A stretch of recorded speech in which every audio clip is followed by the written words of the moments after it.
Manziel last week. And you called him on the phone. I read the transcripts. Bright kid, pretty self-aware, kind of owns his stuff, right? Is that my interpretation? He does. He seems to now. Yeah. Here's my other interpretation.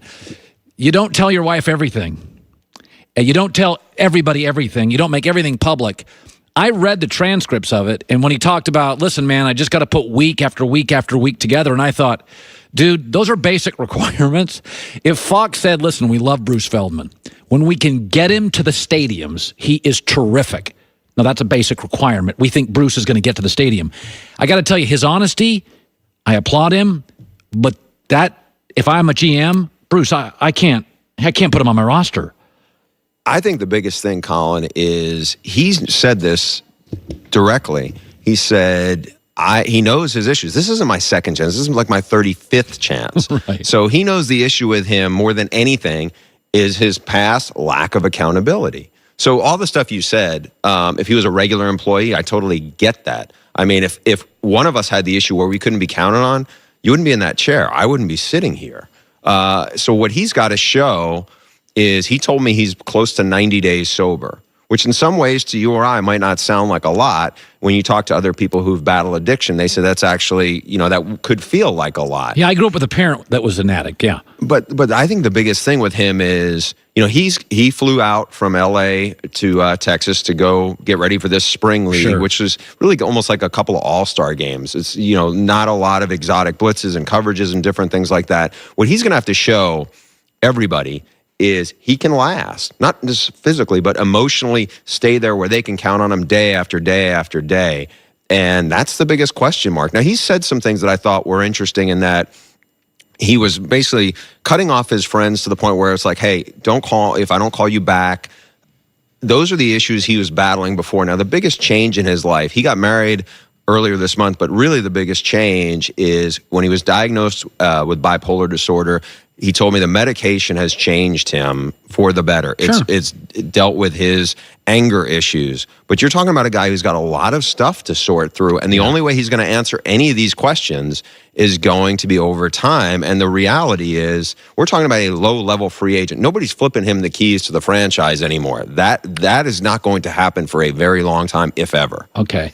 By the way, there's new news on him. Yeah, a couple of minutes ago, I had reported that he's actually going to throw tomorrow in College Station at Texas A&M's Pro Day. All 32 NFL teams are expected to be there. Christian Kirk, terrific receiver in this draft, will be out there. Yeah, great kid. I mean, he checks every box character-wise on the field. So Jonhny Manziel is going to have another opportunity to be seen, just to see what his arm is like. Again, it's not like we're talking about a guy who proved himself on the field. There's big question marks about that side of it, but at least it's another chance for people to be around him in the NFL and kind of at least maybe kick the tires a little bit. So Cleveland apparently worked out Josh Allen. He's just a big, strong kid. And listen, man, I get a northern NFL team that's in a division with Joe Flacco and Big Ben looking at Josh Allen and going, he looks like, by the way, Big Ben went to Miami of Ohio. Flacco went to Delaware. This guy goes to Wyoming. I mean, you could talk yourself into, okay, serendipity here. This was meant to be our guy, right? Like, do you believe, well, first of all, you're a college football expert. I didn't see a ton of Josh Allen. If YouTube wasn't a company, I wouldn't see Josh Allen. What is he? He is a guy, he's a big athletic guy. He's athletic, not just big. He has a cannon for an arm. Yes. Accuracy and consistency to me are the two biggest issues with him. That was what I would worry about going forward. He has made, by all accounts, a lot of improvement in his draft prep. But again, when people go back to the tape, I think that's what's going to make them, would make them concerned. And people can say in 2017, he had no talent around him. In 2016, he actually did have some talent around him. I think 4 of the guys on that offense played in the NFL last year. Wow. And it's not like when he played against better teams, Power 5 teams, he and that offense really struggled. And it's not like they played against Alabama and Georgia. They were playing against Power 5 teams with really suspect defenses for the most part, and he struggled. I would be really leery of Josh Allen. I know he's looked really good this offseason in his pro day. I know, but a lot of times guys like that with the big arm are going to wow people. He wowed people in Indy when he threw there. Just the film on him would give me some pause about, do you feel like he can be accurate enough in the NFL? Bruce, I love data. I burrow in on this stuff. If you don't complete 60% in college, you are rarely a great NFL player. Matt Stafford, who I think is tremendous but has underachieved a little, was at the 60. Jake Locker, 58. If you start looking at guys, regardless of conference, if you can't get 62, 63 in college, those windows are tiny in the NFL. Right, and talk about where those guys played, especially you mentioned Matt Stafford. Matt Stafford was playing in the SEC. When it was way better than today. But it certainly, I mean, it wasn't what he was playing in against the Mountain West, where it just wasn't the same level. I mean, if you look at guys, and Derek Carr came from the Mountain West, he lit that place up. David Fales was in the Mountain West from San Jose State. I'm not saying that, but they lit it up. Yeah, and that's the concern there. Now he definitely has a lot of ability, and I'm not saying, he has no business in the first round, but he would be the one of all the guys you're going to talk about that I would be the most concerned of, those 4 quarterbacks that everyone thinks may be a top 10 guys. You got a lot of sources. Sam Darnold a lock to be number 1? I don't know if you could say anybody's a lock. To me, the biggest thing with Sam is he has the lowest bust factor of all 4 of these guys. Totally agree. Yeah. I mean, listen, we know that Elway is an exception. Like most guys, Peyton Manning, most guys have some bust in them. I don't think Sam has a ton of it, even with Cleveland's dysfunction. Yeah, the only thing that would give me a little pause with Sam is the turnovers, but I think he always was trying to do too much. Bad offensive lines, especially this year, but even last year, and broken a largely new group of receivers.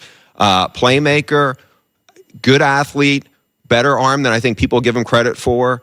Anticipates well, teammates love him, coaches love him. And I think he's just going to keep getting better and better. I mean, I don't know if he'll be a 10-time Pro Bowler, but I don't think he'll be a dud in the NFL. By the way, what do your sources say on Baker Mayfield? I've had my piece. It's a lot of mixed on Baker. Yeah. Baker is a great playmaker. Baker throws well on the run. He's just kind of a winner. Now, I think people get a little skittish on Baker, not necessarily because he had an off-field arrest, but just some of the frenetic side of him, that he will step on people's toes a little bit, plays with a chip on his shoulder. I would not bet against Baker. I mean, just being around him a bunch, guys in Oklahoma did like him. Has he been kind of a party guy at times, in the process? I mean, that's the word you hear a little bit. But I don't, as he has said, I'm not Jonhny Manziel, and I don't think he is at all Jonhny Manziel. Johnny had major issues coming out of Texas A&M. I don't think Baker has those issues. By the way, let's go back to Manziel for a second. When you're on the phone with him, I mean, you read people, right? Like, is he BSing you?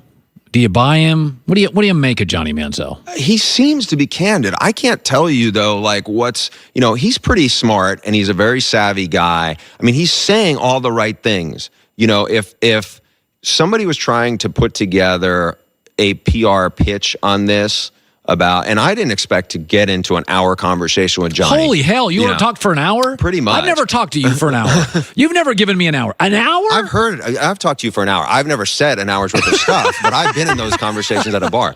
But I thought it was going to be 10 minutes, and we just started going, talking about why he was a spectacular failure in Cleveland. And it was interesting to hear him say, every time I went out on the field, I was always by far the best guy. And this is the first time in my life I wasn't. And I wasn't even, even when I was out with the other rookies, I really struggled, and it broke him. And I think that just sent him into a further tailspin. So I think he says a lot of things where it makes you think he's being very candid and very, very direct.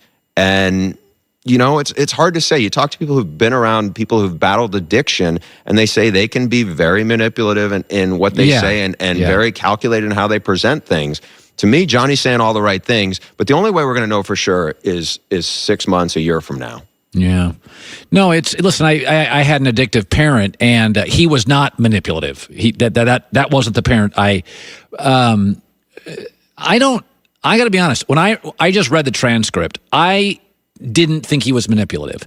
I think he's flawed, and he's brutally honest about it. Hey, we're all flawed. Yeah, I know. Yeah, but I know. But we all don't want to be quarterbacks in the NFL. No, and I think it's a little bit of the X factor in this whole recovery, though, is him talking about being diagnosed as bipolar, and now at least maybe having an answer for why he was so irrational He did go back also. He said, the year after the Heisman, he said was really hard for him. And he said he would lash out at people because he felt like he was, just getting pulled in a bunch of different directions.